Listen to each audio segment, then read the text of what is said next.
Morning, y'all. It's Ned over in My Philippine Dreams and to the E to the D over at MPD, coming at you from Dumaguete City, the city of gentle people. Today is January 22nd, 2018, and this is just going to be a short, unscheduled live stream to talk about a recent happening here in the Philippines. And the stream is not doing good. Come on, PLDT, help me out here. My gosh, let's see if this thing's live. All right, it says it's live. Let's hope this works. All right, unfortunately, it's bad news coming off the island of Bohol, which is not too far from Dumaguete City. It's actually just a short ferry ride away. It takes about an hour and a half, 2 hours to get there. And this is about a retired U.S. Army soldier who was murdered on Bohol, of course. A retired American soldier was shot dead early Sunday morning. That was yesterday morning, January 21st, 2018, on the Philippine island of Bohol. Bohol is famous for the tarshirs, the smallest marsupials, primates in the world or something like that. Yeah, primates, not marsupials. And they also got the butterfly guard, the zip line. It's a very popular tourist destination. It's got a Lona Beach, all that. The murder occurred in the usually sleepy town of Baclayon, which lies just east of the island's capital of Tagbilaran. The victim, Lonnie Simon Weig, age 63, was found with 2 gunshots to the chest and another 2 shots to the head. Early reports indicated that unknown assailants, quote unquote, intercepted Mr. Weig as he went for a morning run at 5 a.m. on a rough road approximately 500 meters from his house. So I guess this was something that he normally did. He's 63 years old. He's trying to stay in shape. A neighbor of the victim anonymously reported that she had heard a motorcycle riding around that area at dawn, and also noted that such activity was not normal at that early hour. Strangely enough, residents in the area stated that they had heard none of the 4 gunshots, even though they were in proximity to the crime scene. Mr. Weig was a retired U.S. Army soldier, I guess he was from South Dakota, who had been living in that area for 4 years. He was married to a Filipina named Rose, and they had 3 children. And you can see the thumbnail, you can see a photo of him and Rose in happier days. Neighbors had reported Mr. Weig as being a good man, and no one reported any issues with him. He was also reported to having good relations with his family. Thus far, no motive has been determined, and the Philippines National Police are still investigating the murder. Also in the article, they noted that they had sent a tracking team out to try to track these people down. The town of Baclayon, which lies again just east of Tagbilaran, boasts a population of around 20,000 souls and is most famous for an ancient Catholic church. It's actually a cathedral that was built in 1724. And when you're doing the tour of Bohol, they always stop there. And that's the one that was really damaged in the earthquake, and they had to put a lot of effort into rebuilding it. The name of the town actually comes from the root Bakay, which means to detour around, because in the day, I guess there was a road, but there was a cliff, and they had to detour around it. News outlets, and this is where I get all my information from, are reporting that the last foreigner to be murdered on Bohol was the Australian Martin Schlogoferm, who was shot dead outside his home by motorcycle-riding gunmen in August of 2015. Now, I'm not sure as to the veracity of that report, because I could swear about a year and a half ago, if not earlier, another foreigner was killed on Bohol. What he had done is he had gone down to the bank to extract some money because he was building a house and he was paying off his workers. And it was like, I don't know, it wasn't a whole lot of money, 30, 40,000 pesos, something like that. And he was gunned down after withdrawing the money. Some comments left on the article, and you can actually see the link to the article down in the video description box. This is one of those videos that's not going to get monetized, so this is a freebie. I pulled some pertinent comments from the article. The first one is made by I Want Tell You. I Want Tell You. He says, look at the smartphone of the wife and you will probably be surprised. When a Filipino wife is tired of the old expat husband and the house and money are there already, bang. Just thinking of some other similar incidents, I hope I am wrong this time. To which a gentleman named Patrick replied, oh, come on. If a Pinay in the Philippines wants to get rid of her expat husband, there are less risky ways for her to do that.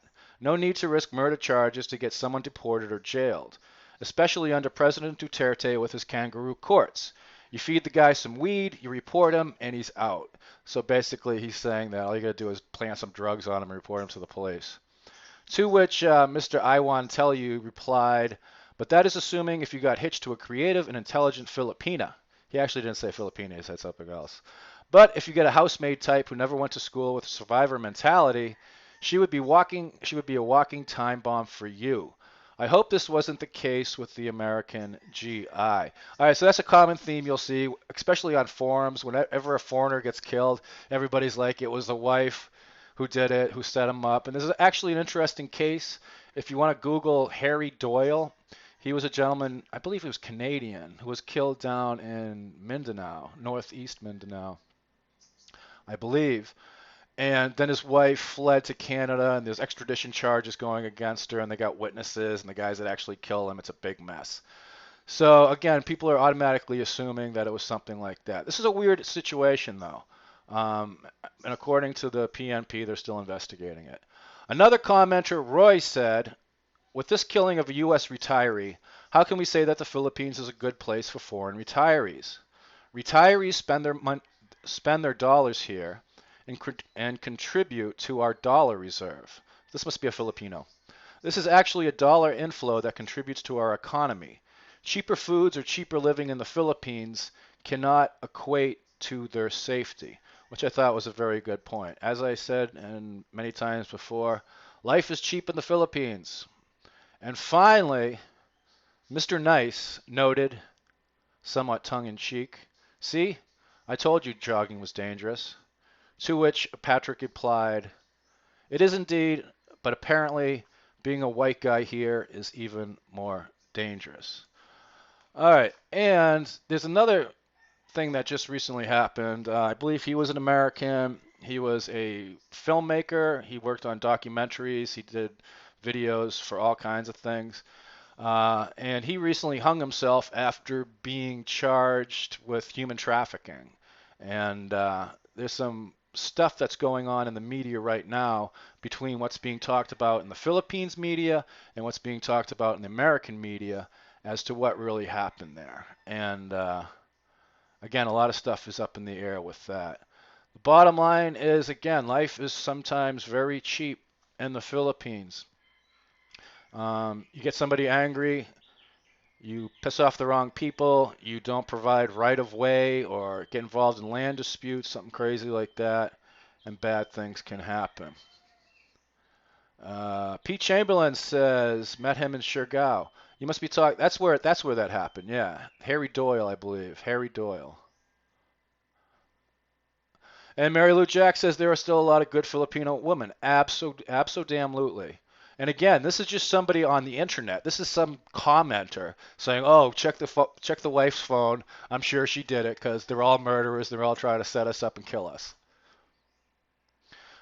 Philippine Islands Adventure says it's a bad connection. It's in slow mode. Audio is butchered, yeah, because it's live. I don't know why my PLDT isn't working that good today. Oh well. All right, so what I'm going to do now, this is just a short one. Greetings to everybody. Hopefully the rest of it will upload at some point. So that's what that is. I'm actually working on another video. It's a much happier video. You'll never see this video because I'm actually doing a Harana. I'm going to try to do a Harana and surprise somebody with it. And trust me, that's not something that you want to see. All right, until next time, this is Ned over at My Philippine Dreams. Take care, everybody. And hey, Jeremy. Jeremy. All right, this is real quick. Jeremy Parsons. He's been here for a while. He says, at my auto shop, girls come in with their cars and they just go down their list on their phone until a guy says, okay, to pay for her repairs. All right. Somebody else asked, so would it be safe to visit the Philippines? Sure, absolutely. It's, yeah, I think so. Just don't go to certain areas. And just be careful who you associate with. And don't get drunk and gamble with Filipinos and put yourself in bad situations. Although the cockfights are fun. All right, again, everybody, take care. This is Ned, and I will see you next time on My Philippine Dreams.